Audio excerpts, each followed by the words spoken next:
The neon lights of Meridian Station's main concourse flickered in rhythm with the pulse of 1,000 conversations. Liam pushed through the crowd, his cargo freighter finally docked after 3 weeks hauling synthetic minerals across the outer rim. All he wanted was a drink and maybe some decent company before the loneliness of space claimed him again. The Nebula's Edge bar was packed, as always.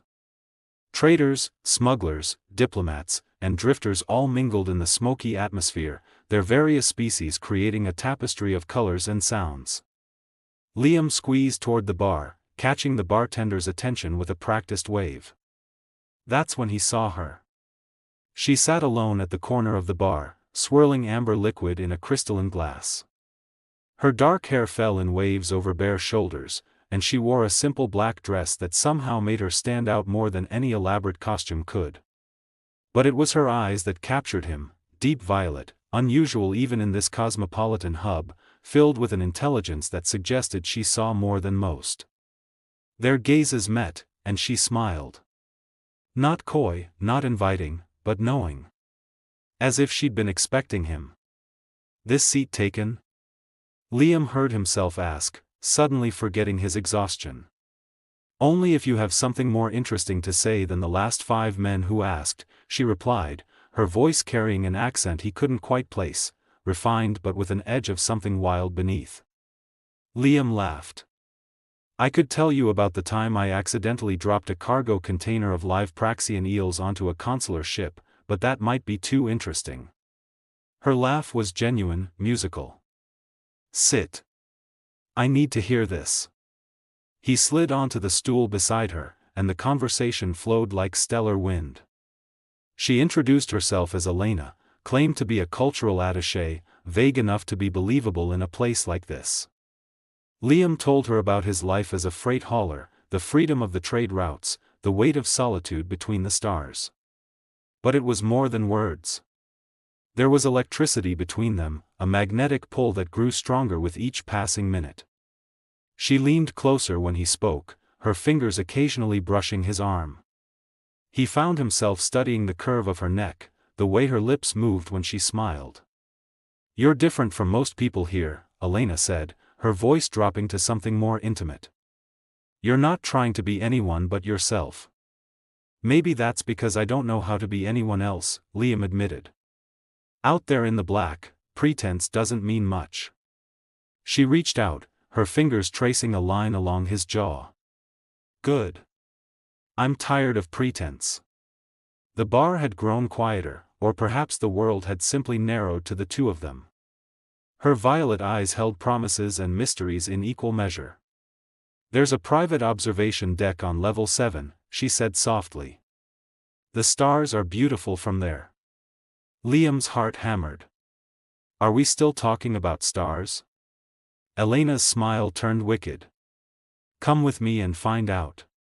She stood, extending her hand. Liam took it without hesitation, feeling the warmth of her skin, the slight calluses that suggested she was more than just a diplomat.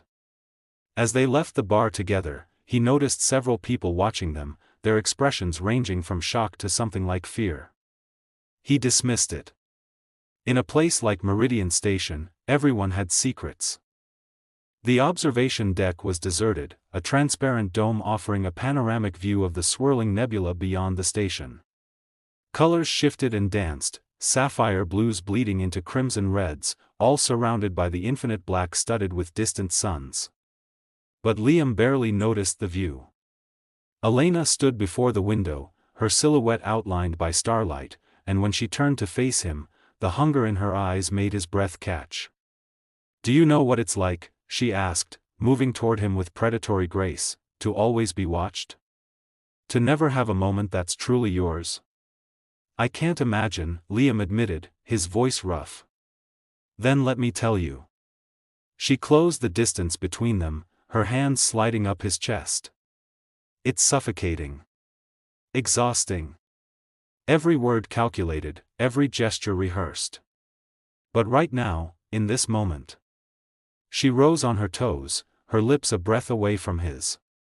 "I'm just Elena. And you're just Liam. No expectations. No obligations. He kissed her then, and it was like gravity shifting. Her mouth was hungry, demanding, and he met her intensity with his own. His hands found her waist, pulled her flush against him, feeling the heat of her body through the thin fabric of her dress. She broke away, breathless, her pupils dilated. Not here. Too exposed. Taking his hand, she led him through a side door he hadn't noticed, into what appeared to be a private suite. Someone with significant credits had arranged this in advance. The room was elegant but understated, dominated by a massive bed facing another viewport. "Who are you really?" Liam asked, suddenly aware that he'd followed a stranger into a locked room. Elena turned to face him, her expression softening. "Tonight, I'm just a woman who wants to forget everything outside this room. Can that be enough?" It should have worried him. Should have sent him running. But there was something vulnerable beneath her confidence, a loneliness that mirrored his own. "Yeah," he said. "It can be enough." She came to him again, slower this time. Her hands worked at the fastenings of his jacket, pushing it off his shoulders. He helped her, then reached for the zipper at the back of her dress. It fell away like water, pooling at her feet, and she stood before him in the starlight, absolutely breathtaking. "You're staring," she murmured, but she didn't sound displeased. "Can you blame me?" She pulled him toward the bed, and they fell together into silk sheets. Their kisses deepened, hands exploring with increasing urgency. Liam traced the curve of her hip, the dip of her waist, marveling at her responsiveness. She arched beneath his touch, gasping when his lips found the hollow of her throat. "Liam," she breathed, and his name on her lips was the most erotic thing he'd ever heard. They took their time despite the urgency building between them. This wasn't just physical, it was a connection forged in mutual need, two people finding solace in each other's arms. When they finally came together, it was with a synchronicity that felt almost cosmic, two souls aligning like binary stars. Afterward, they lay tangled together, her head resting on his chest as they watched the nebula slowly rotate beyond the viewport. "Thank you," Elena whispered. "For what?" "For seeing me. Just me." Liam pressed a kiss to her hair, already dreading the morning. "Will I see you again?" A long silence. Then, "I don't know. My life is complicated. Everyone's life is complicated." She laughed softly, sadly. "Not like mine." They made love again as the station's artificial dawn began to lighten the sky, slower and more tender, as if they could hold back time itself. But eventually, Elena slipped from the bed, gathering her dress. "I have to go." "But Liam?" She turned, and in the growing light, he saw tears in her violet eyes. This mattered. "More than you know." Then she was gone, and Liam was left alone with the stars and the ghost of her touch on his skin. Liam woke late, his body heavy with pleasant exhaustion and a strange melancholy. The suite had been returned to him, a note at the door indicated it was paid for another day, though there was no signature. He spent the morning replaying every moment, every word, trying to reconcile the intensity of what had happened with the reality that Elena was gone. By afternoon, he'd forced himself to shower and return to some semblance of normalcy. His ship wasn't scheduled to depart for another 2 days, so he found a cafe in the commercial district and ordered something approximating coffee while scrolling through his personal datapad. The galactic news feeds were their usual mix of trade reports, political posturing, and celebrity gossip. He was about to close them when a headline caught his eye. "Queen Solara concludes secret diplomatic mission to Meridian Station." Idly curious, he tapped the article. The image that loaded made his blood freeze. It was Elena. Except it wasn't Elena. It was Queen Solara Vex, supreme ruler of the Andari Empire, sovereign of 17 star systems, commander of the most powerful military force in 3 sectors. She wore ceremonial robes in the photo, a crown of crystalline stars resting on her dark hair, but those eyes, those impossible violet eyes, were unmistakable. Liam's hands shook so badly he nearly dropped the datapad. He read the article 3 times, each pass confirming the impossible truth. Queen Selera had been on Meridian Station for private negotiations regarding trade agreements. She'd arrived 3 days ago. She'd departed this morning. She'd spent last night in his arms. "Oh, gods," he whispered, drawing stares from nearby patrons. "Oh, gods, oh gods, oh gods." His mind raced through the implications. He'd slept with a queen. Not just any queen, arguably the most powerful individual in known space. The woman whose decisions affected trillions of lives. The same woman who'd clung to him in the dark, whispering about needing to forget, needing to feel human. And those people in the bar who'd been watching them, they must have been her security detail. Letting it happen because, why? Because she'd ordered them to? Liam's comm unit buzzed. Unknown sender. His finger hovered over the delete button, but curiosity won. He opened the message. Text only, Mr. Caldwell. You are cordially invited to Docking Bay 47 Alpha at your earliest convenience. Transportation will be provided. Come alone. V. Vex. It had to be. Every instinct screamed danger. You didn't just get summoned by galactic royalty without consequences. But beneath the fear was something else, a desperate need to understand, to see her again, to know if any of it had been real. He paid for his coffee and headed for Docking Bay 47 Alpha. The bay was in the high-security section, requiring 3 separate clearance checks. Each guard waved him through without question, their faces carefully neutral. The bay itself was empty except for a sleek diplomatic shuttle, its hull bearing the silver phoenix insignia of the Andari Empire. A woman in military dress uniform waited at the ramp. Not Elena, Selera, but someone who shared her bearing and those distinctive violet eyes. Family. Mr. Caldwell, she said crisply. I am Commander Talia Vex, Royal Guard. Her Majesty requests your presence. You are under no obligation to comply, but should you choose to board this vessel, you will be transported to the royal flagship currently in high orbit. Why? Liam managed. Talia's expression softened slightly. Because my sister asked for you. And my sister asks for very little. Sister.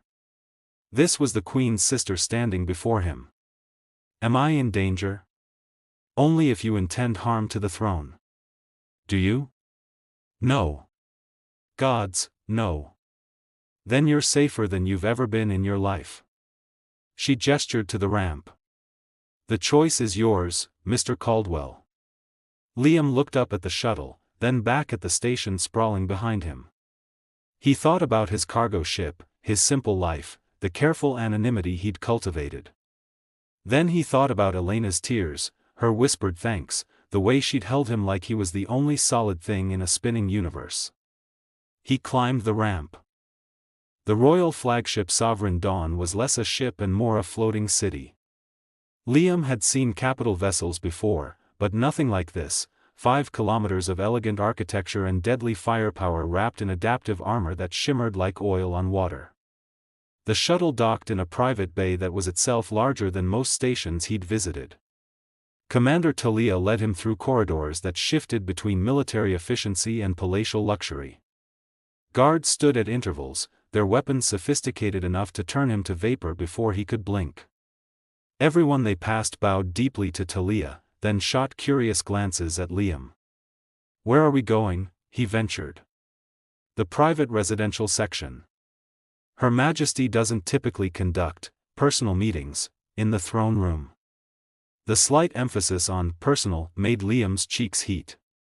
They stopped before massive doors carved with intricate astronomical charts. Talia placed her palm on a scanner, and the doors whispered open. She's waiting in the conservatory. Straight through, left at the fountain, up the stairs. Talia's expression turned serious. Mr. Caldwell? Whatever you think you know about my sister from news feeds and political reports, forget it. The woman you met last night? That's closer to who she really is than any of the public performances. Remember that. Then she was gone, and Liam was alone in what appeared to be a living space larger than his entire ship. He followed Talia's directions, passing through rooms that managed to feel both grand and intimate. Real artwork on the walls, he recognized a piece he'd seen in a museum once, supposedly priceless. Fresh flowers in vases. Books, actual paper books, stacked on tables. The conservatory was a dome of transparent aluminum, open to the stars. Plants from a dozen worlds grew in carefully maintained sections, creating pockets of different atmospheres and colors. And there, standing beside a tree with silver leaves, was Elena. Except now she was Queen Celera, and the difference was striking. She wore a simpler version of royal robes, deep blue with silver embroidery. Her hair was arranged in a complex style he couldn't begin to name.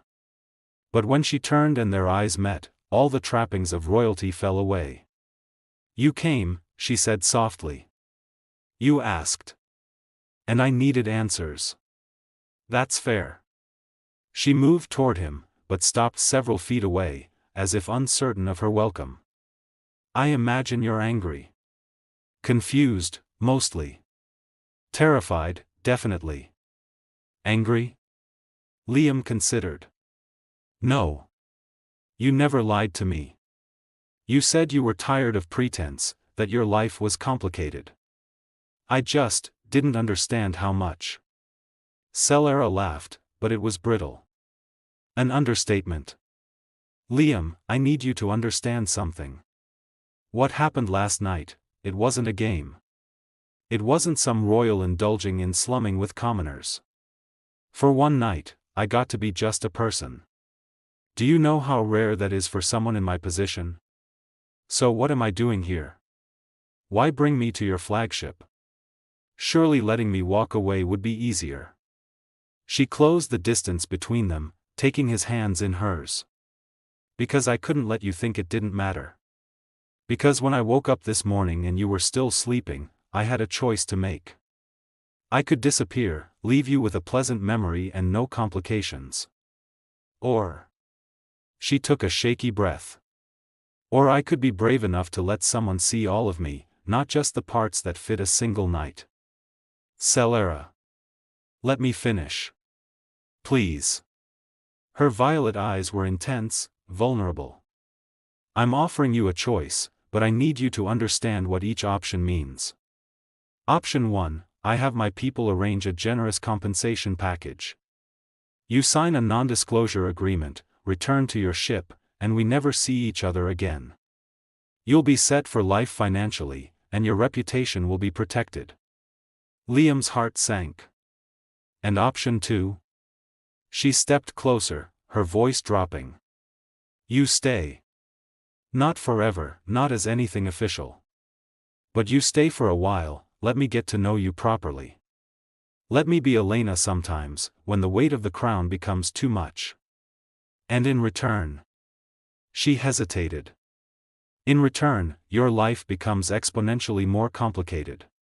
Security details, media attention, political intrigue. People will want to use you to get to me. They'll investigate every corner of your past. Your freedom, such as it is, will be significantly curtailed." "That's not much of a sales pitch," Liam said, but his hands tightened on hers. "I know. And if you're smart, you'll take option 1 and never look back." She smiled sadly. "But I'm hoping you're as foolish as I am."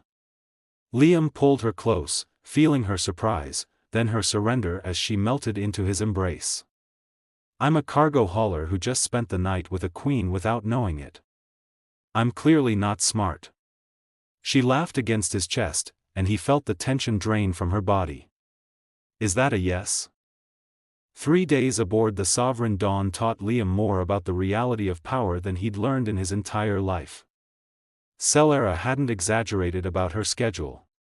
She rose before dawn for security briefings, spent hours in council meetings debating trade agreements and military deployments, mediated disputes between planetary governors, and reviewed enough documents to fill several cargo holds. But in the stolen moments between obligations, she found him. Late dinners in her private dining room where they talked about everything and nothing. A midnight walk through the ship's arboretum where she pointed out plants from worlds she'd visited, telling stories that made her seem younger, freer. And one memorable evening when she'd cancelled a reception, claiming illness, just to curl up beside him and watch an old Earth film about star-crossed lovers. "This is what you do for fun," he'd teased. "Watch ancient movies about people whose lives are even more complicated than yours." "I like the costumes," she'd replied primly, then dissolved into giggles when the hero made a particularly melodramatic declaration. Her sister Talia had been present often, initially skeptical but gradually warming to Liam. Over breakfast on the second day, she'd leaned across the table and said quietly, "She hasn't smiled this much in years. Whatever you're doing, keep doing it." But there were darker moments too. On the third evening, Liam had witnessed Celera receive news of a terrorist attack on a civilian transport in the Outer Territories. 53 dead. He'd watched her face go blank, the mask of the Queen sliding into place as she issued orders for increased security and humanitarian aid. Then, once the room had cleared, she'd walked to the viewport and stood silent for an hour, her shoulders rigid with the weight of responsibility. He'd gone to her, uncertain if his presence would be welcome. She'd turned, tears streaming down her face, and collapsed into his arms. "I can't save them," she'd whispered. "No matter how much power I have, I can't save them all. And the worst part is, in an hour, I have to stand before the cameras and be strong, be resolute, be the symbol they need. But right now, I just want to mourn." So he'd held her while she cried, offering no platitudes, no solutions. Just presence. Now, standing in the docking bay beside the small pleasure yacht that would take them to Thesha Prime, Liam watched Celera oversee last-minute preparations. She was in full royal mode, giving orders, reviewing security protocols, ensuring every detail was perfect. But when she caught his eye, she winked, and he saw Elena beneath the crown.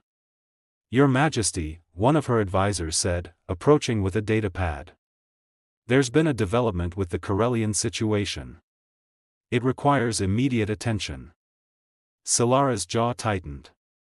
"I'm about to take personal leave for the first time in 3 years, Minister Javet. Unless the Corellians are actively invading, it can wait 5 days. But the trade summit. We'll proceed with Ambassador Krell representing our interests, as planned. Have confidence in our diplomatic corps, Minister." Her voice was steel wrapped in silk. The advisor bowed and retreated, but not before shooting Liam a look that clearly blamed him for the Queen's unavailability. "This is going to be a problem, isn't it?" Liam asked as Celera joined him. "People resenting me for taking up your time." "People always resent something," Celera replied. "If it's not you, it'll be my choice of breakfast or my foreign policy. I stopped trying to please everyone years ago." She took his hand. "But I need to ask you something serious before we go." "Okay. These past 3 days, you've seen parts of my life that most people never witness. The good, the bad, and the overwhelmingly tedious. And I've seen you handle it with grace and humor and kindness. But Liam..." She cupped his face in her hands. "This can't last forever. Eventually, you'll want to return to your ship, your routes, your freedom. And I can't give up the throne, even if I wanted to. So I'm asking, can you be content with something temporary? Something real but finite?" Liam had thought about this constantly since arriving. The rational part of his brain screamed that he should walk away now, before his heart became too entangled. But the rest of him, the part that had spent too many years alone in the black, wanted every moment he could steal with this remarkable woman. "I think," he said carefully, "that some of the most beautiful things in the universe are temporary. Nebulas form and dissipate. Stars burn brilliant and die. Maybe we're not meant to last forever. Maybe we're just meant to burn bright while we can." Celera's smile was radiant. When did a cargo hauler become a poet? I've had a very inspiring muse lately. She kissed him there in the docking bay, uncaring of the crew and guards pretending not to watch. When they broke apart, she was laughing.